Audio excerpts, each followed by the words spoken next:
Dad's silent revenge. I buried my wife 8 months ago. Yesterday, I found her alive at Builder's Supply on North Main Street, arguing about lumber prices like she'd been doing it her whole life.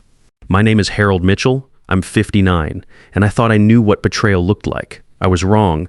Dorothy and I had been married for 25 years. I built Mitchell Construction from nothing, started with a pickup truck and a toolbox in 1989, turned it into a $3.2 million operation with 47 employees across 3 counties.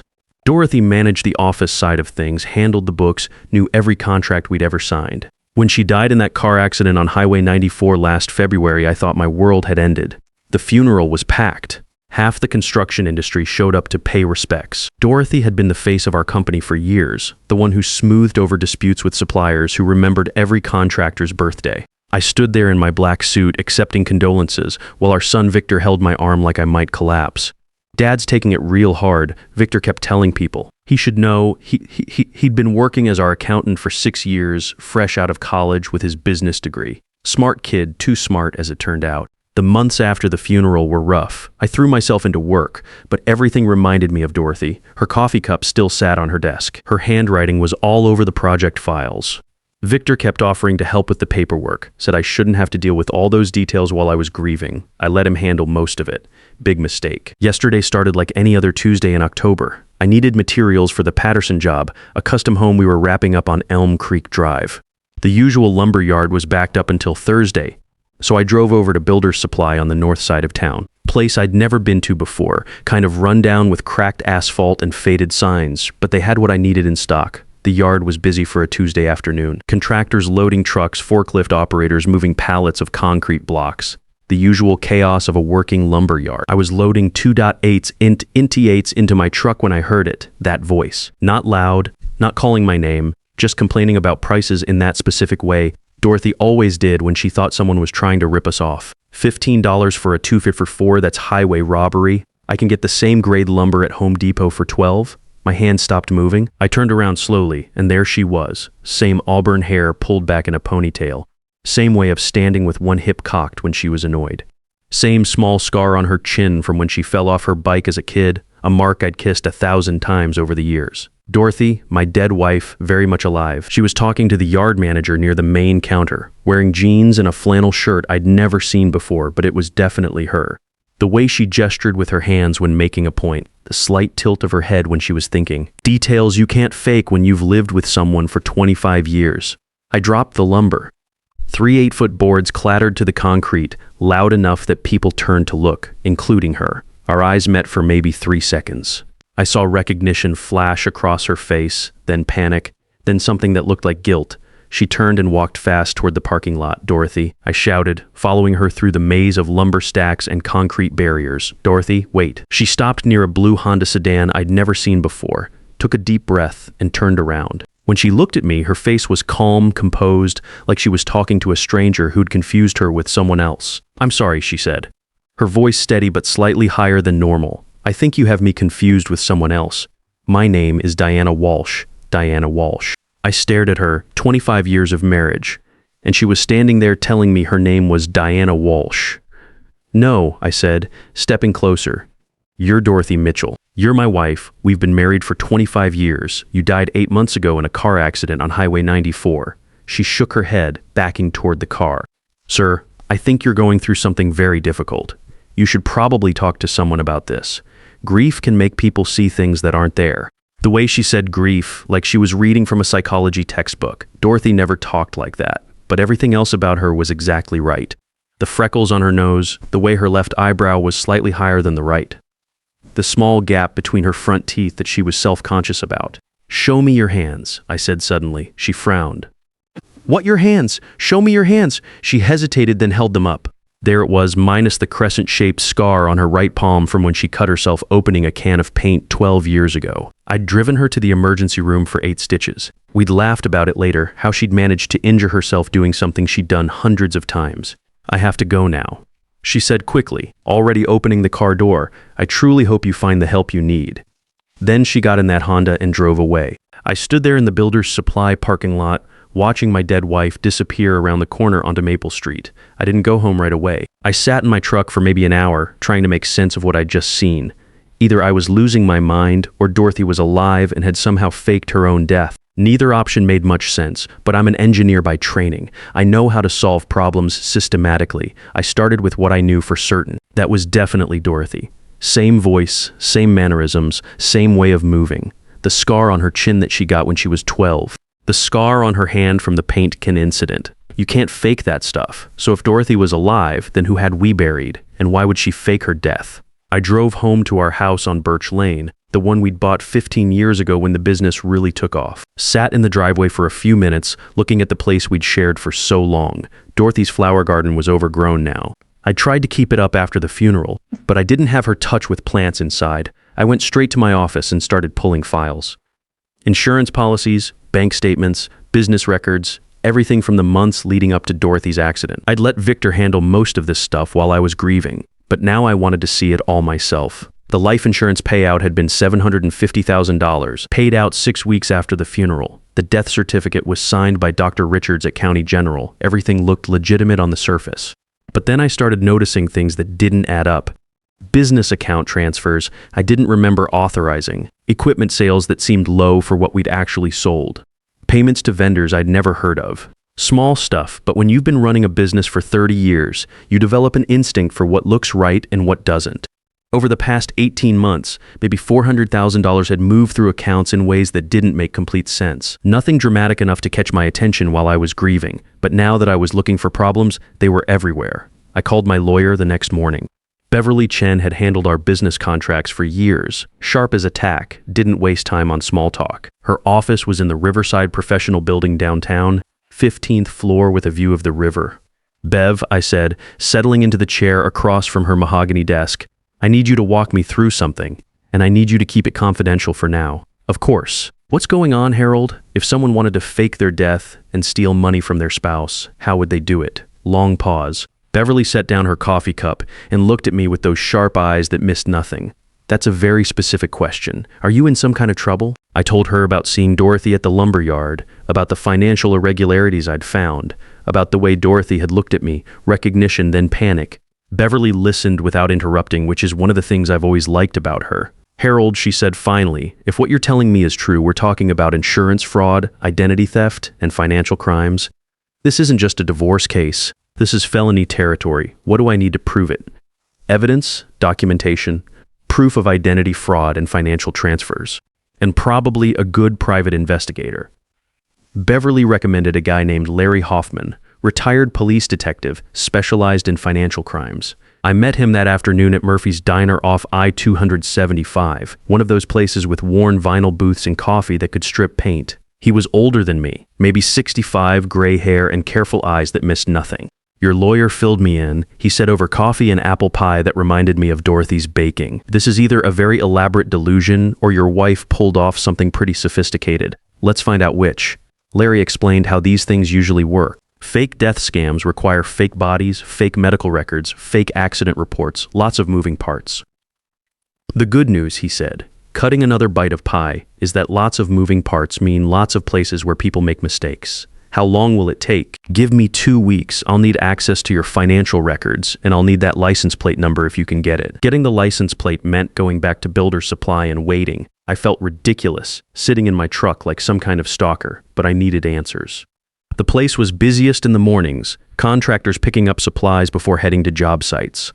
I parked across the street with a clear view of the entrance. On the third day, the blue Honda showed up again around 10:30 a.m. Dorothy got out, wearing different clothes but moving with that same confident stride I'd watched for 25 years. She went inside for maybe 20 minutes, came out with a receipt but no materials. I wrote down the license plate number, Ohio tags HBD 7429 - and followed at a distance as she pulled onto Maple Street. Stayed back far enough not to be obvious, but close enough not to lose her in traffic. She drove to a neighborhood I didn't recognize, about 20 minutes from downtown. Modest houses built in the 70s and 80s, older trees, front porches with American flags. The kind of place where people knew their neighbors and kids rode bikes in the street. She pulled into the driveway of a small ranch house with white siding and a green front door, well-maintained lawn, flower boxes under the windows. A man came out of the house when she parked, tall guy, maybe 48, dark hair going gray at the temples. He kissed her cheek like they'd been married for years, the kind of casual affection that comes from long habit. Then 2 kids ran out, maybe 8 and 10, calling her mom and asking what she'd brought them from town. I sat there watching my wife, my supposedly dead wife, living a completely different life with a completely different family. The man helped her carry groceries inside. Normal family stuff, raking leaves in the yard, kids playing catch, like the last 25 years with me had never happened. The mailbox said Thompson in neat black letters. Larry called me a week later. "Harold, you need to come to my office. We need to talk." His office was in a strip mall between a tax preparation service and a dry cleaner. Nothing fancy, but organized and professional. The folder he handed me was thick, filled with bank records, property transfers, medical documents, background checks. "Your wife has been living a double life for at least 6 years, Larry said, leaning back in his chair. The man she's living with is Gerald Thompson. Divorced, works as a supervisor at Commonwealth Electric. The kids are his from his first marriage. She's been using the name Diana Walsh, has a driver's license and social security number under that identity. How is that possible? Birth certificate fraud. There was a real Diana Walsh who died as an infant in 1970. Your wife somehow got hold of that identity and built a whole new life around it." Larry spread out financial documents across his desk like he was dealing cards. "She's been systematically moving money out of your business accounts for 18 months. Small amounts, spread out over time, transferred to accounts under the Walsh identity. Total so far looks like about $640,000. My stomach dropped. $600,000? Equipment sales where the proceeds went to the wrong accounts. Vendor payments to companies that don't exist. Expense reimbursements for trips she never took. She's been very careful, very methodical. The accident report was fake too. The body in the car had been a homeless woman named Sarah Kellerman who died of natural causes at County General, no family to ask questions. Dorothy had somehow arranged for the body to be burned beyond recognition in the crash, then identified through dental records that had been switched. Your son Victor was involved, Larry said quietly. The financial transfers required his authorization as your company accountant. Phone records show 47 calls between them in the month before the accident, another 23 calls since the funeral. That hit me harder than anything else. Victor. The kid I'd raised since he was 6 years old when I married Dorothy. I'd put him through college, brought him into the business, trusted him with everything. What do I do now? I asked. That depends on what you want.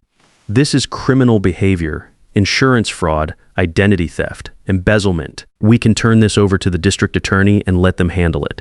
Or you can try to handle it privately and just try to get your money back. I thought about it for maybe 10 seconds. I want them prosecuted, both of them. Beverly filed the complaint with the DA's office the next day. By that afternoon, warrants had been issued for Dorothy Mitchell, aka Diana Walsh, and Victor Mitchell. The charges included insurance fraud, identity theft, embezzlement, and conspiracy to commit fraud. The police picked up Victor at the office on Thursday morning. I wasn't there when it happened, but my foreman Jerry called me around 10 a.m. "Harold, they just arrested Victor. Had him in handcuffs and everything. What the hell is going on?" I drove over to the county jail that evening. The place smelled like disinfectant and despair, fluorescent lights buzzing overhead. Victor was being held pending bail hearing. We sat across from each other in the visiting room, separated by reinforced glass, talking through phones that crackled with static. "Dad," he said, and his voice sounded like he was 12 years old again. "I can explain everything. Go ahead." "Mom said you were going to divorce her. She said you'd already talked to lawyers about it, that you were going to take the business and leave her with nothing. I hadn't talked to any divorce lawyers. Dorothy and I had our problems like any married couple, but I'd never considered leaving her. But I didn't interrupt. She said if she just disappeared, it would be easier for everyone. You'd get the insurance money, I'd inherit the business eventually, and she could start over somewhere else. And you believed that." Victor looked down at his hands. The same hands I'd taught to swing a hammer when he was 16, working construction jobs during summer break. "I didn't want to see you guys fight through a divorce. I thought maybe it would be better this way." "Better for who, Victor? You embezzled $640,000 from our company. You helped your mother fake her death. You let me grieve for someone who wasn't even dead. I know it was wrong, but I thought if enough time passed, everyone would be okay with how things worked out." I hung up the phone without saying goodbye. The next morning, I drove back to Gerald Thompson's house on Sycamore Street. This time, I didn't hide behind trees or park down the block. I pulled right into the driveway and walked up to the front door like I belonged there. Gerald answered when I rang the bell. He was wearing work clothes, probably getting ready to head to his job at the electric company. When he saw me, his face went pale. "You must be Harold," he said. He looked tired, like he'd been expecting this conversation. "Where is she?" "Gone. Left yesterday after the police came by asking questions." He stepped aside. "You want to come in? I think maybe we both got played here." Gerald's living room was neat, comfortable, kids' toys in the corner, family pictures on the mantle, pictures that included my wife as Diana, smiling like she belonged there, arms around children who weren't mine. "How long have you known her?" I asked, settling onto his couch. 3 years. Met her at a church social at St. Matthew's over on Elm Street. She said she was widowed, had moved here from Michigan to start over. Seemed like a good woman trying to rebuild her life. Did she ever mention me, or Victor, or Mitchell Construction? Gerald shook his head. Never. Said her husband died of cancer, that she didn't like to talk about it because it was too painful. I respected that. Lost my first wife to breast cancer 8 years ago, so I understood. She's been married to me for 25 years. We own a construction company worth over $3 million.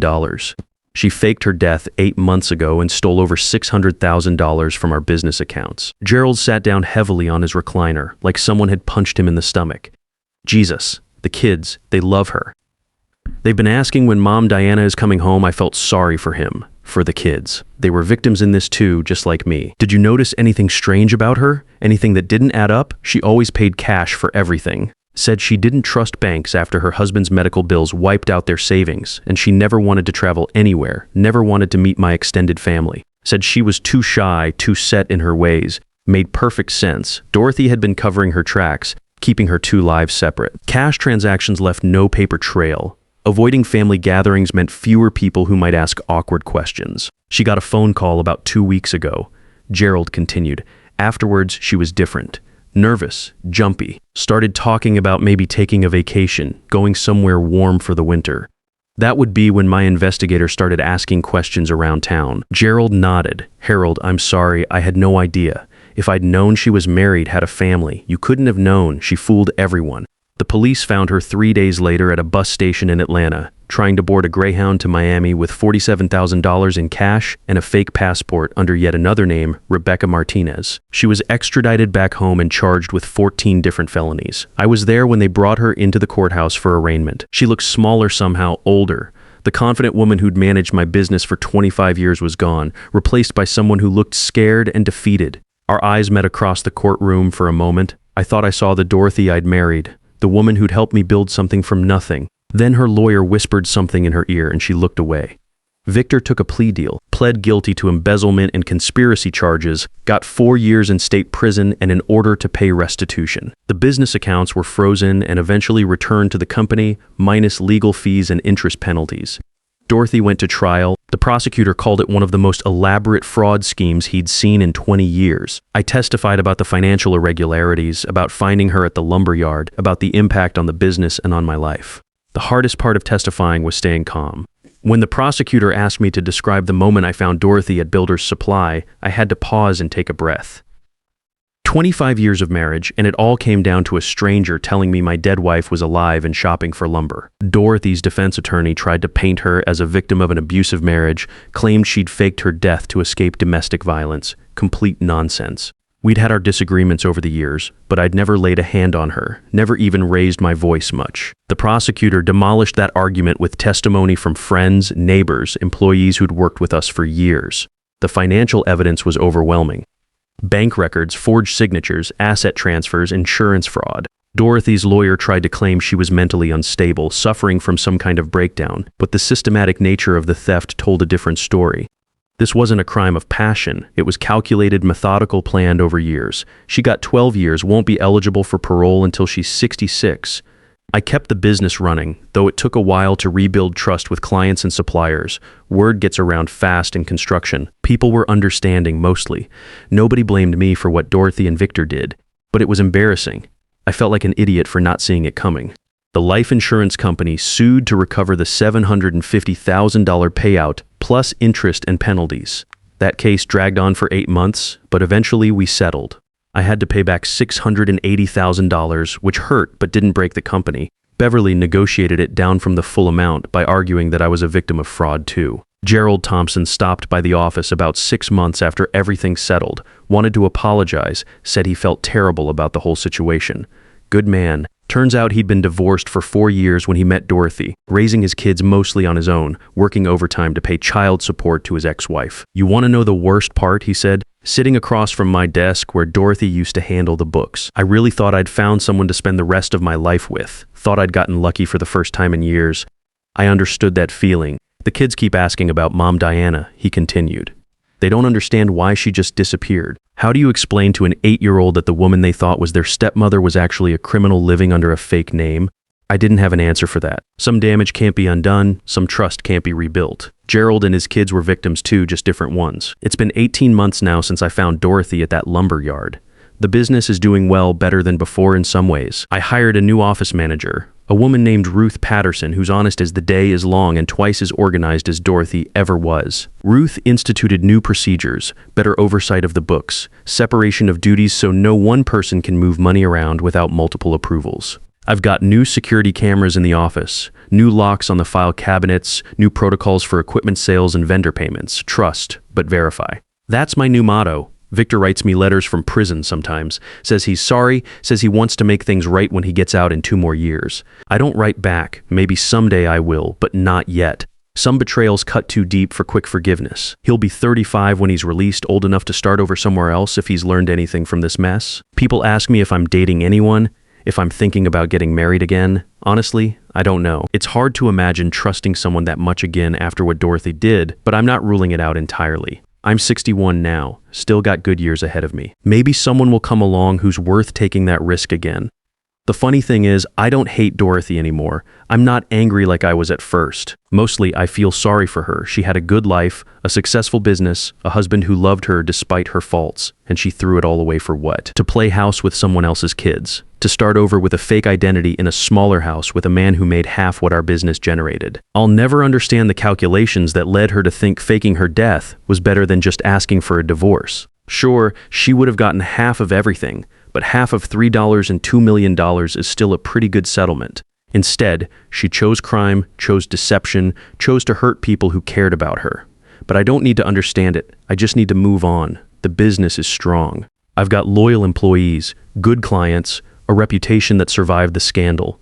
Jerry, my foreman, has been with me for 19 years. Says he never trusted Dorothy anyway, thought she was too slick for her own good. Wish he'd mentioned that earlier, but hindsight's always clearer than foresight. I've got my health. My house paid off, enough money to retire comfortably when I'm ready. The company will probably go to Jerry when I step down. He's earned it, and he's got 2 sons who might want to carry on the Mitchell construction name even though they're not Mitchells by blood. These days, when people ask me about Dorothy, I tell them the truth. My wife faked her death, stole $640,000, and got 12 years in prison for it. Some people don't believe me at first. Sounds too crazy to be real, but it is real. It happened. And I survived it. That's something, I guess. Not the life I planned at 61, but it's the life I got. I wake up every morning in my own house, run my own business, make my own decisions without wondering what schemes might be happening behind my back. There's peace in that kind of honesty, even if it came at a high price. Mitchell Construction is still here, still building houses, still employing good people, still getting the job done right. Dorothy tried to destroy that, but she failed. The company is stronger now than it ever was when she was part of it. And so am I, not because I wanted to be, but because I had to be. Sometimes that's how strength works. It's not something you choose, it's something that chooses you when everything else falls apart. I learned that even after 25 years, you might not really know the person sleeping next to you. But I also learned that you can survive finding out. You can rebuild. You can trust again carefully with better boundaries and clearer eyes. The woman I thought I married never really existed, but the man I became after losing her, he's real, he's careful, he's stronger than he used to be, and he's got work to do. Trust isn't something you give blindly. It's something you build carefully, brick by brick, with eyes wide open and procedures in place to protect what matters most. The biggest betrayals don't come from strangers in dark alleys. They come from the people closest to you, which is why the strongest foundations are built on verification, not just faith.